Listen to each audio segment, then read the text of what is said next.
Throughout the entire course of human history, humanity has made predictions, theorized, and feared the apocalypse/end of the world. It's a terrifying concept to imagine that everything in this world that you know is very much temporary, finite, and not invincible. And there are an enormous amount of possibilities and ways that the world truly could end, some more destructive and terrifying than others. Others are completely theoretical or fictionalized and obviously can't happen, though there are certain humans out there who maintain beliefs in some of these events, no matter how supernatural or fictionalized it seems to a non-believer of that religion, event, or ideology. This iceberg was made by putting together two other icebergs I found, so the actual credit to this new iceberg will go to Cream Fortress 2 and Mighty Bull. The links to the original iceberg will be in the description below.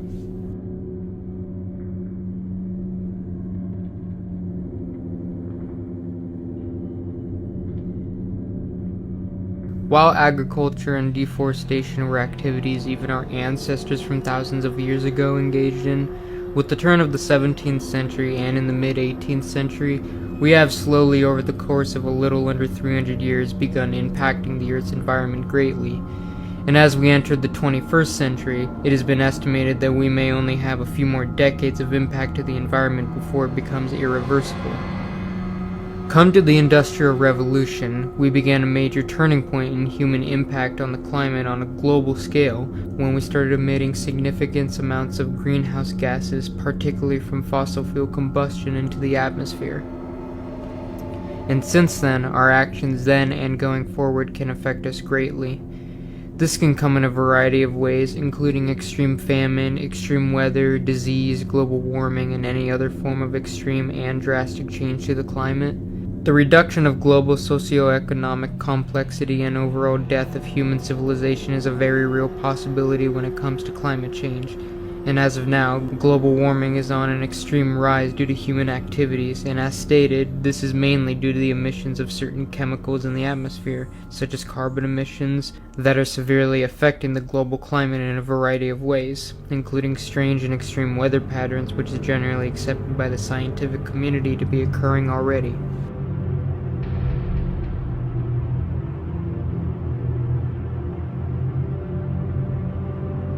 Pandemics have been documented throughout history many times, and it's true that our species across all continents and countries had experienced them several times over, big and small.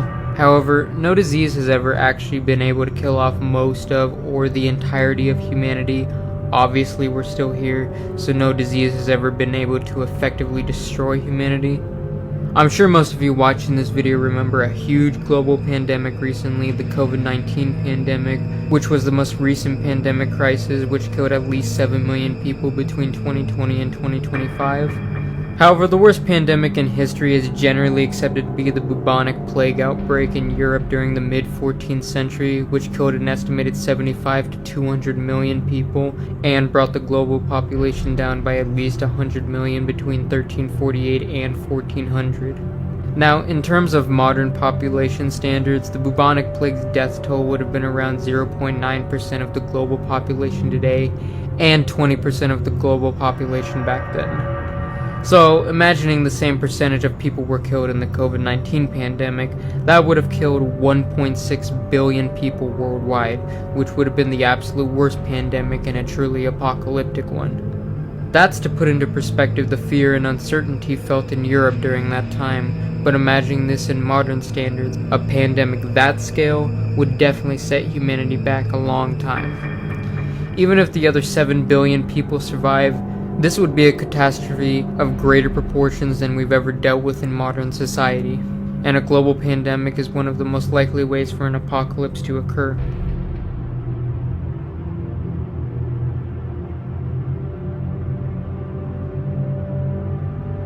Probably the most predicted, feared, and talked about apocalypse since the 1940s, and it's a relatively new one too, which has the characteristic of being specifically created and caused by humans. A nuclear apocalypse, nuclear holocaust, or mutually assured destruction is the theorized apocalypse pertaining to the launching of the vast majority of nuclear weapons owned by the governments across the world. which would have the capability of ending most of, if not all, life on Earth and make the climate completely uninhabitable for an unspecified amount of time, then it seems that recent studies suggest a nuclear winter, which is the theorized winter that would come after a nuclear apocalypse due to soot and ash being ejected into the atmosphere and causing the blockage of the sun, which would kill photosynthesis processes and cause a possible year or years-long period of global cooling across the planet. However, some studies do show that a nuclear winter may not be practical and or could not last as long as predicted. Another extreme concern for a nuclear apocalypse is just how much ionizing nuclear radiation would be spread across the planet. This kind of apocalypse would be completely unsurvivable for humans, that is, if it occurred on a global scale. However, even a global scale catastrophe wouldn't wipe out all life on Earth. It's likely some animals may be able to survive similarly to how they survived during the KT mass extinction event that wiped out the dinosaurs. After all, that one may be way more impactful than the nukes we have, because generally it's accepted that we'd only be launching hundreds, while the KT mass extinction asteroid was equivalent to billions of nuclear bombs being detonated all at once.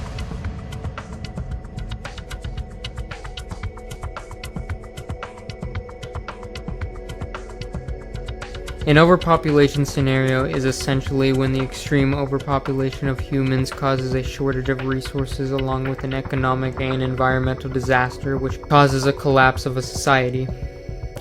Typically, an overpopulation causes the entire population to become weaker, as no single individual is able to find enough food or shelter. You can imagine that this would cause a lot of problems in humanity, such as civil unrest, increasing crimes such as robbery and murder, along with a worldwide famine and drought, which would skyrocket the death toll.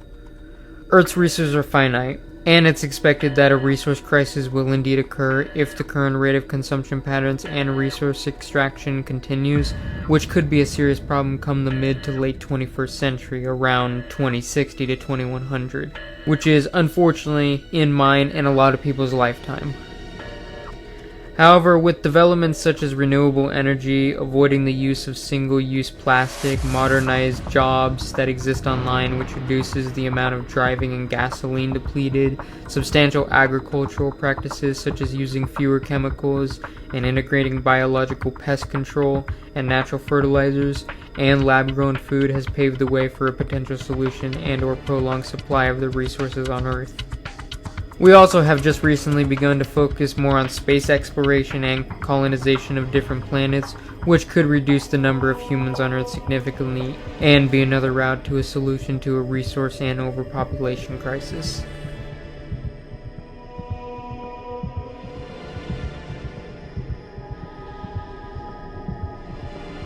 This is probably the most famous apocalyptic scenario besides the nuclear devastation scenario, since we're all taught in school about the KT mass extinction of the dinosaurs 66 million years ago, which was caused by an asteroid that crashed into the Yucatan Peninsula of Mexico. Asteroid and comet impacts are nothing new to Earth. They've been happening since the planet's inception and continue happening even nowadays. And probably the worst one experienced by modern humanity was the Tunguska event. On the morning of June 30th, 1908, an asteroid crashed near the Podkamyana Tunguska River in Yeniskaysk, which is in modern-day Krasnoyarsk Krai, Siberia. The asteroid released an explosion of 3 to 50 megatons, causing at least 80 million trees over an 830 square mile area to be knocked over, 3 deaths, and a shockwave that knocked people off their feet and destroyed windows and caused other forms of property damage to towns hundreds of kilometers away. And this asteroid was said to not have even crashed on the surface, instead exploding in the air and causing a giant airburst, with the asteroid estimated to be around 50 to 100 meters or 160 to 300 feet in length. Now, imagine an asteroid like the size of the one that killed the dinosaurs hitting Earth. That's a world-ending event, as evident from the real history of it occurring. However, a recent experiment conducted by NASA to test technology to possibly deflect asteroids was done on September 26, 2022, which was done successfully and proved that it is indeed possible to deflect asteroids away from Earth. In the future, it may be possible to have a huge spacecraft with the ability or express purpose of deflecting apocalyptic asteroids and comets.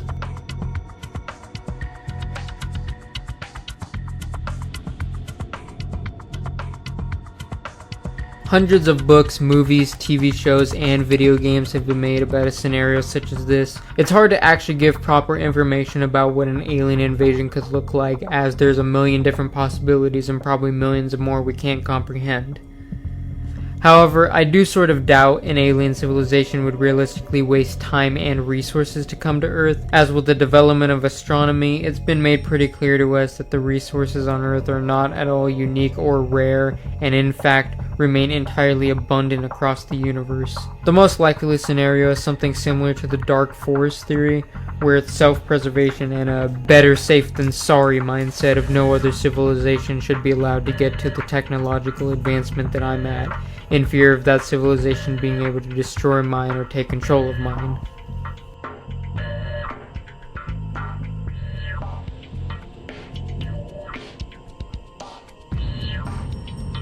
In a global pandemic scenario, imagine instead of dropping dead from a disease, humans or possibly other animals that were infected would rise from the dead and become cannibalistic and unintelligent to the state of being animalistic, using only mindless instincts. Now, realistically speaking, a zombie apocalypse is unlikely considering there's not a known disease as of right now that has the capability to cause a human to die and resurrect and become a brain-dead, uncoordinated corpse with ravenous cannibalistic hunger. But there does exist two diseases which technically are the closest thing you could get to zombies, those being zombie deer disease and zombie ant fungus. Starting with zombie deer disease, its actual name is chronic wasting disease, and it's of the family of TSE diseases, which includes diseases like Creutzfeldt-Jakob disease in humans and BSC, or mad cow disease in cattle. All this disease really does to a deer or similarly infected animal is cause it to change its behavior in the way of not really interacting with other animals, experiencing listlessness, lowering of the head, tremors, repetitive walking in set patterns, and nervousness, along with other symptoms like weight loss and difficulty moving. Now, zombie ant fungus, which is called Ophicordyceps unilateralis, is a fungi that affects insects such as ants, though I'm not sure if it affects only ants or insects such as ants. This fungi gained a lot of attention on the internet, even The Last of Us using it as a more realistic scenario for a zombie apocalypse. In truth, all this disease does is infect an ant and cause it to wander on the underside of a leaf, where it releases spores onto passing ants on the ground and typically results in the ant's death 4 to 10 days after infection. Chronic wasting disease may be able to infect humans, but neither of these diseases would cause cannibalistic tendencies or resurrection of the dead.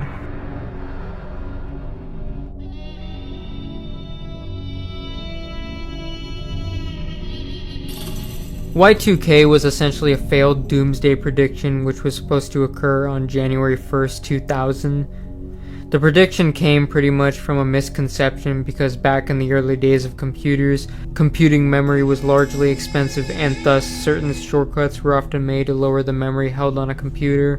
One of these shortcuts happened to be using just the last 2 digits of a year, which became a problem in 1999 when people realized that when the date switched over to the year 2000, the numbers would read 00. The reason this was a huge problem is because corporations that use computers would face the problem of their computers becoming confused once the year switched over to 00, as the computer would believe the date was almost a century earlier, and certain technical errors would then be made from there, costing the owner a lot of money. Once this became apparent to the public, people began to spin it as a technological collapse of society, leading to the end of the world. To prevent the actual disaster, which would have been pretty bad for the corporations that experienced this glitch, billions of dollars were spent upgrading computer programs and systems to prevent this.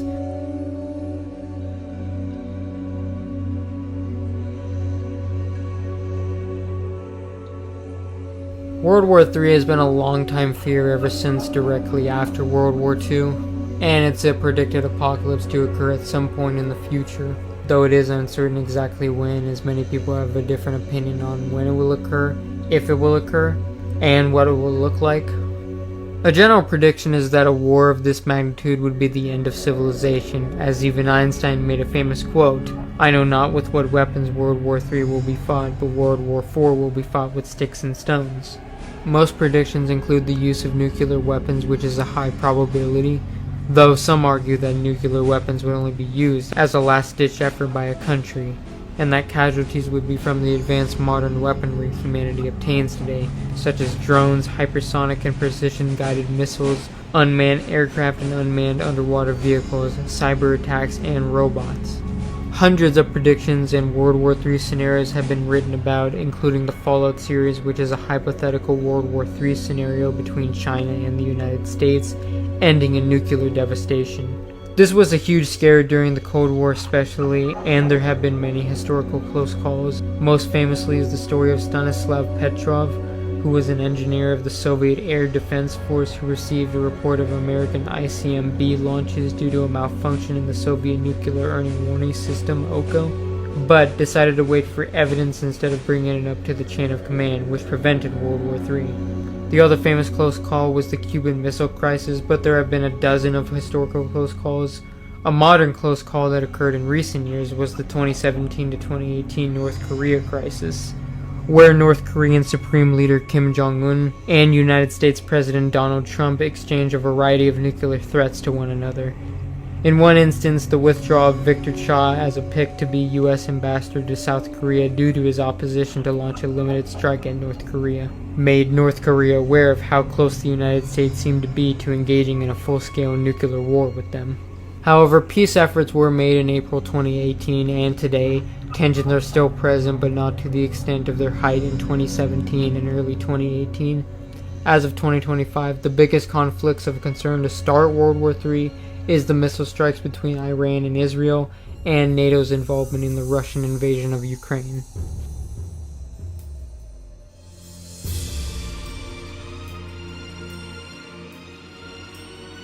A future ice age is predicted to possibly occur in 11,000 years, which would freeze the Earth partially or entirely. A snowball Earth would be the most likely to bring on an apocalypse, as even with limited technology and an extremely low population, humanity was able to outlive the last ice age. However, a snowball Earth would be a full, constant winter all across the planet, with all oceans frozen over, and would be devastating to photosynthesis and life across the planet, as famine, droughts, and hypothermia occurred globally, along with the disruption of the food chain. The most likely way for an ice age to occur in the future is if an extreme change in the Earth's orbit around the Sun occurred, because the predicted warming of the planet due to human activity is likely to prevent the next ice age altogether.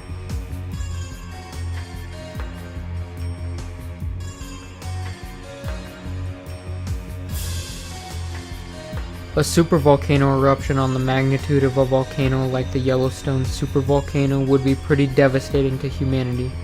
Supervolcanoes have eruptions on the Volcanic Explosivity Index of 8, which is the largest value on the index, and occur when magma in the mantle rises in the crust but is unable to break through, which causes more and more pressure to build up over time until eventually it ruptures in a mega-colossal explosion of 875,000 megatons, which is the equivalent of over 17,000 Soviet Tsar bombs, which is the largest nuclear bomb ever built, exploding all at once at the same location.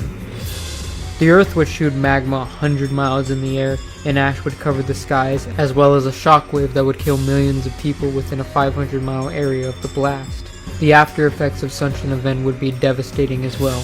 The rock, dust, and debris that would be ejected in the air would come crashing down across the world, as well as tsunamis caused by the massive shockwave, and another devastating effect, which is actually another entry on this iceberg.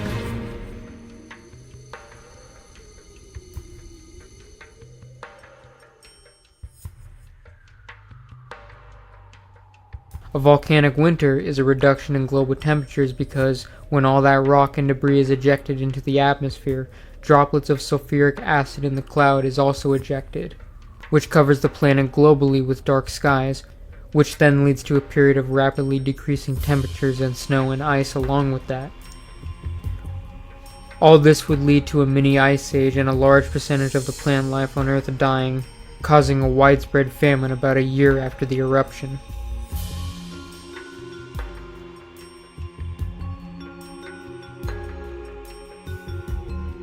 A global economic collapse would be a situation where inflation could cause the 9 factor in which an extreme rise in inflation makes currency worthless. Civil unrest would ensue as food shortages would begin, and people would begin looting and starting an anarchy as lawlessness begins. In a post-economic collapse world, bullets and food will be the currency. No one will want gold or silver. That is what caused the collapse. There will be disease rampant with no medical care or definite vaccinations. It would essentially set us back to the Stone Age, where currency is food, water, survival supplies, and your life, and people form tribes or survival groups, scavenging and defending against nature and other survival groups.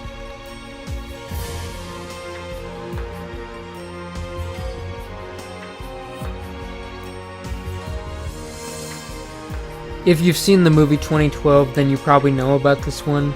The Mayan prophecy was a widespread misconception and failed doomsday prediction that basically revolved around the idea that the Mayan long count calendar predicted the end of the world on December 21st, 2012, because the calendar ended on that date. But what it actually meant was just the end of a cycle and the start of a new one, and it was not the Mayans predicting the end of the world. This led to a lot of random predictions about the end of the world and what would happen on December 21st, 2012, including the movie 2012 as mentioned previously being made, I guess, as a Hollywood cash grab on the panic. Some of the predictions were that a galactic alignment of the Sun and Sagittarius A star, the supermassive black hole at the center of our galaxy, would cause a gravitational disruption and cataclysms on Earth. Or another prediction was that a geomagnetic reversal of Earth's poles, triggered by a massive solar flare, would release the energy equivalent to 100 billion atomic bombs.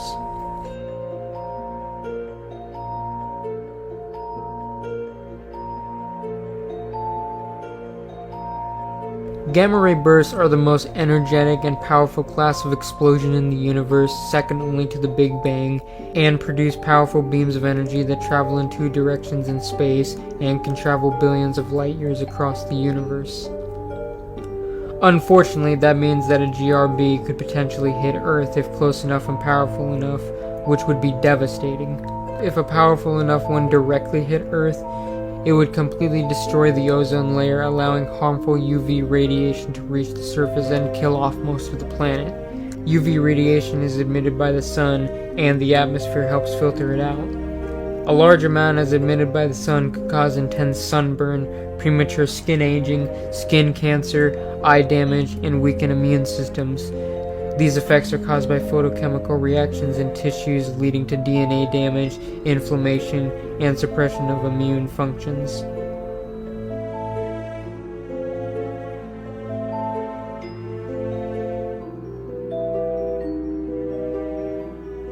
A technological singularity is a hypothetical point in time where technological advancement becomes uncontrollable and irreversible, going at a rapid pace, which could have serious consequences to human civilization. It's unclear whether we've passed the singularity or not, as we don't know of any other civilization besides ourselves, and thus can't compare at which point a previous civilization collapsed. It's speculated and predicted that we haven't passed the singularity, and that generalized AI, which may undergo an intelligence explosion that exceeds humans by a long shot, could spell disaster for us. With no way to test what an AI like this would act like upon gaining consciousness and obtaining such intelligence, whether it would simply shut itself off from the moment it gains sentience, concluding existence is pointless, or if it would act malevolently and see humans as a threat, as depicted in countless sci-fi stories. But the singularity hypothesis is based on the idea that whatever that technological advancement happens to be will have serious consequences for humanity. Whatever it may be, it could spell the end for humanity if whatever technology we invent becomes unstable, uncontrollable, and possibly malevolent on its own.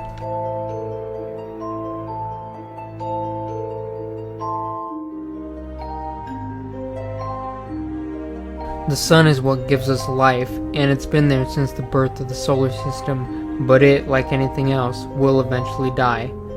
However, when it does die, if humanity hasn't figured out a way to stop it or get off Earth, it could be how our civilization ends. The sun is currently expanding at a very slow rate, around a few centimeters per year, which for the foreseeable future won't be a major problem.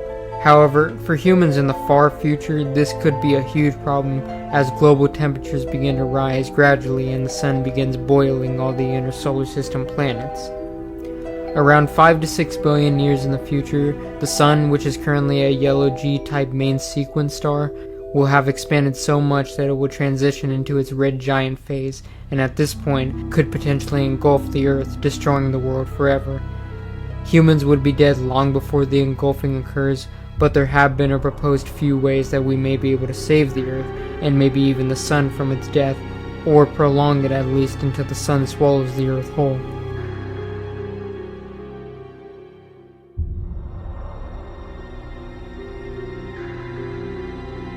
A biotech disaster would refer to an occurrence like a biologically engineered disease contaminating a laboratory, or a similar one we can find is in the Resident Evil franchise in the story of Raccoon City. Biotechnology, like other fields, has rapidly developed over the past century to the point that we can now genetically engineer the genetic makeup of an organism to introduce new traits or enhance existing ones. However, as revolutionary of an idea as this is, it could be a serious disaster if used malevolently, or if a terrible accident occurs that can spell the end for humanity. Such an event could be that of genetically modified organisms that become uncontrollable and invasive, outcompeting native species, disrupting ecosystems, and potentially leading to biodiversity loss, or engineered genes could transfer to wild populations, altering their traits and potentially causing unforeseen ecological consequences.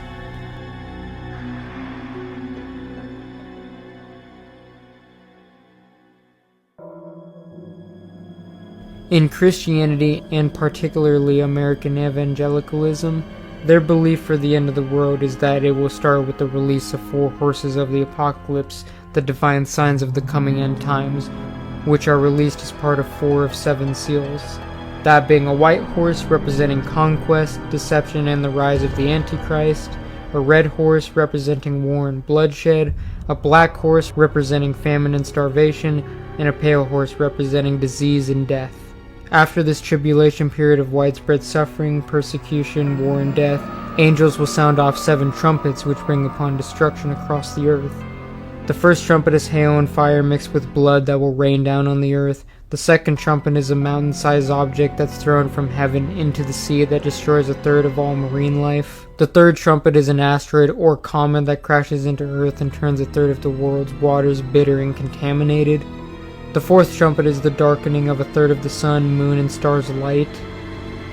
The fifth trumpet is a star, which is supposedly supposed to be Satan falling to earth and being given a key to a bottomless pit, where he unleashes a plague of demon locusts that torment humans across the world for 5 months. The sixth trumpet is the release of 4 angels and their army who kill 1/3 of mankind.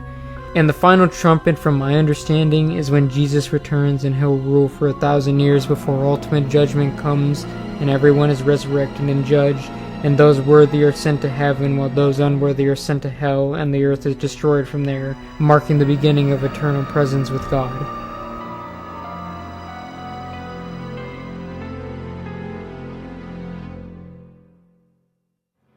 The simulation hypothesis is essentially the same concept from the Matrix, which proposes that the reality we see is not actually real, and is in fact a simulated reality in which humans are simply constructs, NPCs, or avatars, just like a video game or virtual reality experience. The implications of this are philosophical, but may have some scientific merit to it. In physics, a method to test one type of simulation hypothesis was proposed in 2012 in a joint paper by physicist Silas R. Bean, which proposes that under the assumptions of finite computational resources, the simulation of the universe would be performed by dividing the space-time continuum into a discrete set of points, which may result in observable effects. One of these observable effects could be an anisotropy in the distribution of ultra-high energy cosmic rays that, if observed, would be consistent with the simulation hypotheses. If the likelihood is that it's a 50-50 chance that our reality is actually a simulated reality, it also means that there's a 50-50 chance that our reality could cease to exist within the blink of an eye if the simulator or simulators decide to shut down the simulation when it completes whatever purpose it was meant to serve them. which may or may not be scarier than knowing what's coming and possibly being able to prevent it, as you never know when it could happen and if it will happen.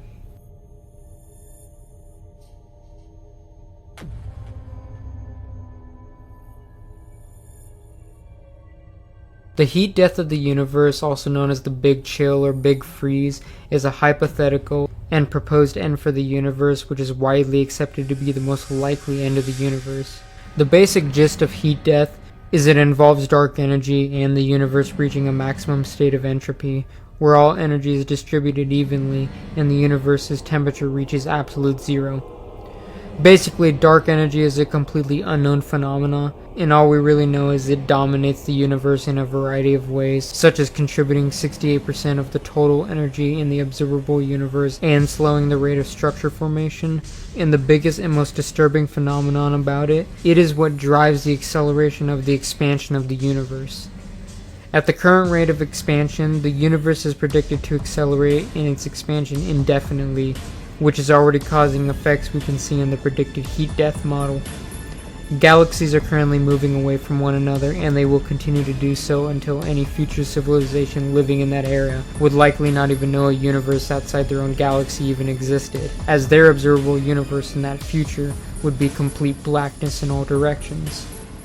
Eventually, all stars will die out along with galaxies and galaxy clusters as their supermassive black hole centers decay and evaporate due to Hawking radiation. And after the final matter in the universe decays, along with all black holes evaporating, the universe will enter an incomprehensibly long dark era where only dilute gas of photons and leptons are left. At this point, the universe would be a cold, dark, basically infinite state of blackness, and depending on if protons decay, all matter in the universe will have vanished away, and no further action will be done, and the universe would stay in that state for the rest of time.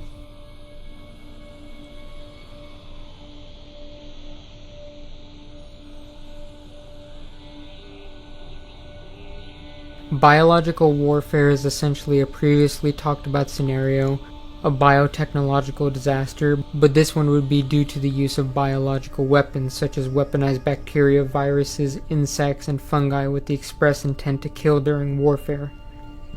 This kind of apocalypse would turn into a global pandemic scenario where a weaponized bioweapon is released and quickly becomes uncontrollable and global and leads to the effects of a global pandemic, though in this scenario I doubt citizens would trust what the government says afterwards.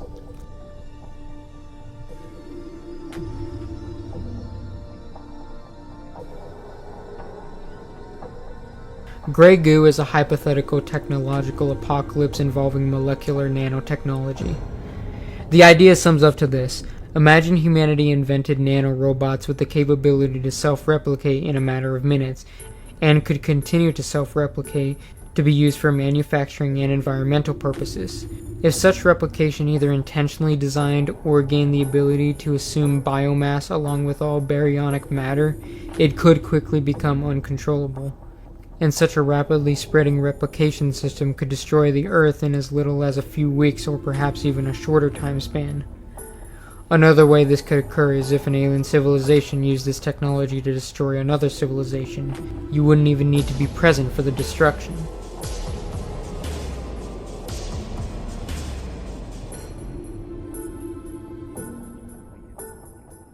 The Andromeda galaxy is the nearest galaxy to our own, about 2.5 million light years away, and is predicted to be on a collision course with our galaxy, which will occur in about 4.5 billion years.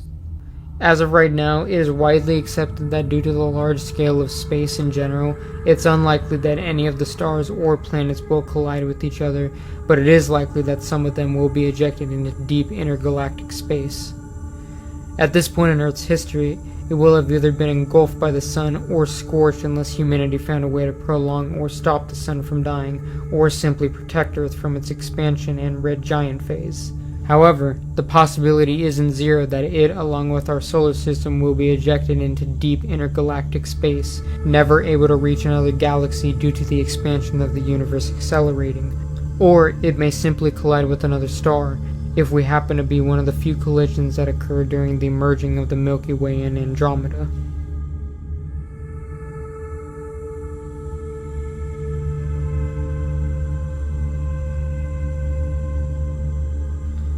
In another predicted model of the universe's ultimate fate, it's possible that dark energy fluctuations or the weakening of dark energy could cause the universe's expansion to eventually halt and/or reverse. If this occurs, the universe will begin quickly contracting, and everything would eventually be pulled into a single point of infinite heat. And during the initial merging of all matter and energy and all things in the universe, the temperature of the universe would reach a point where nothing could escape nor survive being boiled alive by such an extreme temperature as never experienced in the history of the universe before, besides once. If humans or any other civilization is still alive during this point, they will likely have gone extinct, being scorched by the heat before they ever had a chance to be pulled into the singularity that the universe will revert to, as it was before the Big Bang. On the bright side, this could be a potential answer for how the universe began in the first place, suggesting it may begin again in a new Big Bang after being compressed into a singularity.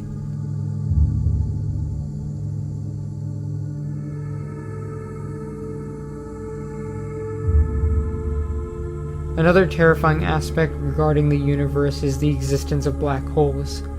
Black holes are terrifying on their own, as they're some of the most mysterious objects in the universe, able to warp the fabric of space and time. However, for a long time, since black holes were first proposed by John Mitchell, and later studied and proven further by Albert Einstein and Carl Schwarzschild, it was thought that black holes were stationary, forming after the collapse of a star.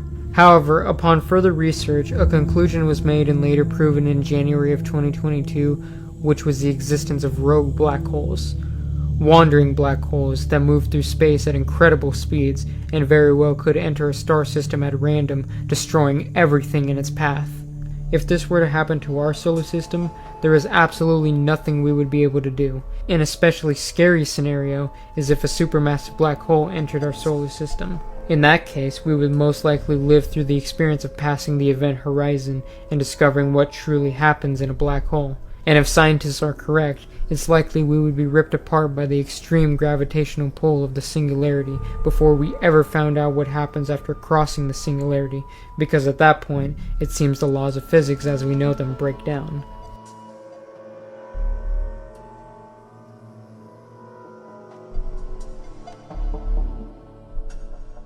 During the end of a star's life, there are two possibilities of its fate depending on the star.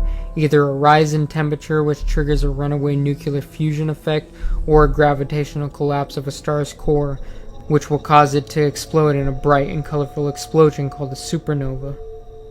This powerful explosion and expulsion of stellar gas and elements at extremely high speeds could lead to the extinction of a planet like Earth if a civilization happened to be living on it. Gamma-ray radiation would damage the ozone layer, exposing the planet to harmful levels of UV radiation and potentially creating a nitrous oxide fog that could lead to acid rain. This would be a mass extinction of ultimate proportions for the Earth if one were to occur within 25 light-years of us. As of right now, there are 12 near-Earth future supernova candidates, and the further you see back in space, the further back into the past you see. So one may have gone supernova already, and we just haven't reached a time where we're able to see its light.